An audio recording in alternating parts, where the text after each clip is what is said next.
에드가 케이시. 2025년 한반도의 통일을 예언하다. 에드가 케이시는 2025년 한반도의 통일을 예언하며 이를 세계 평화와 영적 진화의 시작점으로 강조했습니다. 그는 통일된 한반도가 국군을 뒤바꿀 열쇠가 될 것이라고 믿었는데 이러한 예언이 현실이 될지는 여전히 불확실합니다. 케이시는 한반도가 두 갈래로 나뉘었던 운명이 하나로 합쳐지는 순간을 맞이할 것이라고 예언하며 이 통일이 단순한 지역적 사건에 그치지 않고 전 세계에 영향을 미칠 것이라고 강조했습니다. 그의 예언 속에서 한반도는 단순한 국가, 통합의 의미를 넘어 전 세계적인 영적 영역의 중심지가 될 것이라는 메시지를 담고 있었습니다. 그는 동방에서 시작된 빛이 서방을 비출 것이며 이는 인류가 새로운 차원으로 도약하는 데 중요한 역할을 할 것이라고 내다봤습니다. 케이시는 한반도의 통일이 단순히 정치적 합의나 군사적 통합이 아니라 더 깊은 차원의 변화, 즉 영적 대각성의 일환이라고 주장했습니다. 그는 한반도에서 벌어질 사건들이 인류의 잠재된 의식과 영적 본질을 깨우는 계기가 될 것이라고 믿었습니다. 2025년 하늘과 땅은 강렬한 빛으로 물들 것이며 한반도의 운명은 하나로 엮일 것이라고 설명했습니다. 이 빛은 단순한 자연 현상이 아니라 인류의 의식 변화와 직접적으로 연결된 신호라고 강조했습니다. 케이시는 한반도를 동방의 거울로 비유하며 이곳에서 일어나는 모든 사건들이 세계의 미래를 반영한다고 보았습니다. 그는 한국이 세계의 영적 변혁의 시발점이 될 것이라고 확신했습니다. 또한 한반도가 동서양의 가교 역할을 하게 될 것이라고 보았으며 이는 새로운 문명을 태동시키는 힘이 될 것이라고 덧붙였습니다. 그의 예언 속에는 여러 상징적인 사건들이 등장합니다. 그는 한반도의 통일을 알리는 하늘에서 떨어지는 세계의 별을 묘사하며 이는 인류가 새로운 차원으로 진입하는 상징적 사건으로 해석되었습니다. 통일된 한반도가 세계 각국의 문화와 조화를 이루는 과정을 거대한 음과 양의 춤으로 묘사하며 이는 조화와 통합을 상징하는 사건으로 한국이 이끌어 나갈 새로운 문명을 나타낸다고 보았습니다. 따라서 한반도의 통일은 단순히 한국만의 사건이 아니라 동아시아 전체의 운명과 연결된 사건으로 묘사됩니다. 일본의 전설적인 음향사 아베노 세이메이는 음향사를 통해 한반도의 통일을 미래의 중요한 전환점으로 예언했습니다. 그는 두 용이 하늘에서 만나 하나가 되고 태평양의 거대한 물결이 찾아들 것이라는 구절로 이를 표현했습니다.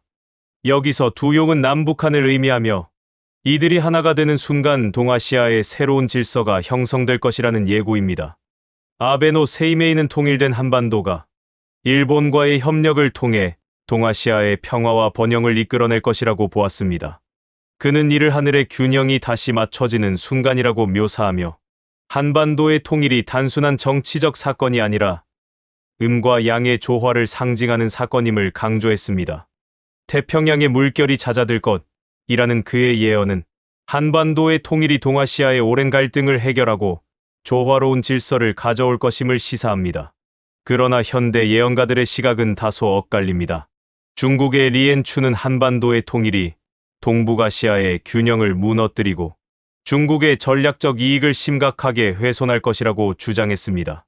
그는 통일된 한국이 중국의 국경을 위협할 수 있으며 특히 미국과의 군사적, 경제적 협력이 강화될 경우 중국의 국제적 영향력이 감소할 수 있다고 경고했습니다. 북한이 중국의 완충지대로서 존재해야 한다고 강조하며 한반도의 분단이 동북아시아의 안전과 중국의 안보를 유지하는 데 필수적이라고 보았습니다. 일본의 타카시 나오코는 한국의 통일을 일본의 안보와 경제에 심각한 위협으로 간주했습니다. 그녀는 통일된 한국이 일본의 경제적 경쟁자로 부상할 가능성을 우려하며 한국의 기술력과 경제적 회복력이 결합되면 아시아 경제에서 중심적 위치를 차지할 위험이 있다고 말했습니다.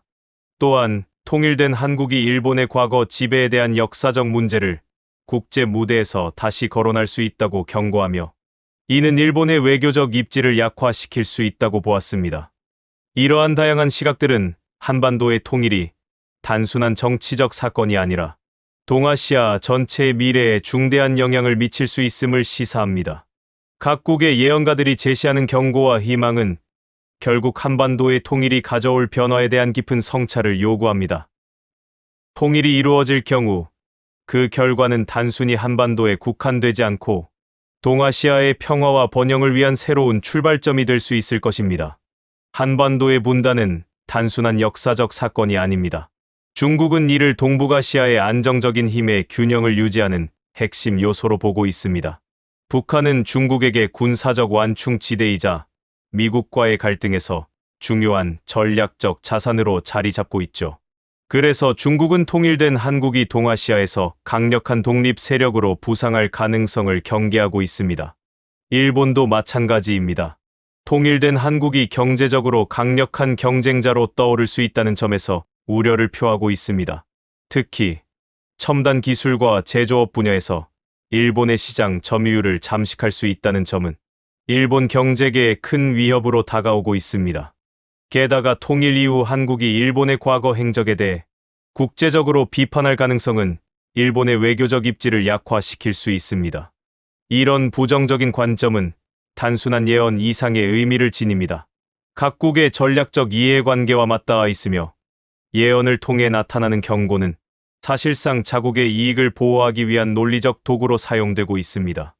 그런데 여기서 흥미로운 점은 에드가 케이시의 예언입니다. 그는 통일된 한반도가 전 세계를 아우르는 평화와 영적 부흥의 상징이 될 것이라고 주장했습니다. 그의 예언 속에서 한반도의 통일은 인류의 정신적 각성과 조화로운 공존의 새로운 시대를 여는 계기가 될 것이라고 강조했죠. 특히 케이시 예언에서 가장 두드러진 상징은 동쪽에서 오는 빛입니다. 그는 이 빛을 한반도의 통일과 직결된 신호로 보았습니다. 이 빛은 과학적 혁신과 영적 진보를 동시에 의미하며 통일된 한국이 세계적으로 중요한 역할을 맡게 될 것임을 암시합니다. 그렇다면 2025년은 어떤 의미일까요? 케이시는 이 해가 인류 역사의 중요한 분수령이 될 것이라고 강조했습니다. 그는 하늘과 땅이 동시에 흔들릴 것이며 인간의 내면과 외부 세계가 새로운 균형을 찾게 될 것이라고 예언했습니다. 이는 자연적, 사회적, 영적 변화가 한반도를 중심으로 동시다발적으로 일어날 것임을 시사합니다. 하지만 현대 예언가들은 케이시의 낙관적인 예언을 의심의 눈초리로 바라봅니다. 그들은 통일된 한국이 자국의 정치적, 경제적 안정에 위협이 될 수 있다고 경고하며 통일이 가져올 변화에 대한 두려움을 드러냅니다.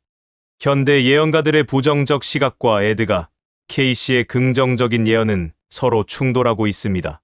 이 충돌은 단순한 미래 예측의 차이를 넘어 각국의 전략적 이해관계와 한반도의 통일이 가진 상징적 의미를 다시금 성찰하게 합니다. 과연 한반도는 세계 평화의 중심지로 자리 잡을 수 있을까요? 아니면 또 다른 갈등의 씨앗이 될까요? 이 질문은 여전히 풀리지 않은 숙제로 남아 있으며 우리의 선택과 준비에 따라 그 답이 달라질 것입니다. 오늘의 영상은 어떠셨나요? 다소 부족하더라도 너그럽게 이해 바라며 구독과 좋아요를 통한 좀 더 재미있고 유익한 미스테리를 찾아서 소개해 드리도록 노력하겠습니다. 지금까지 미스테리함 채널이었습니다. 감사합니다.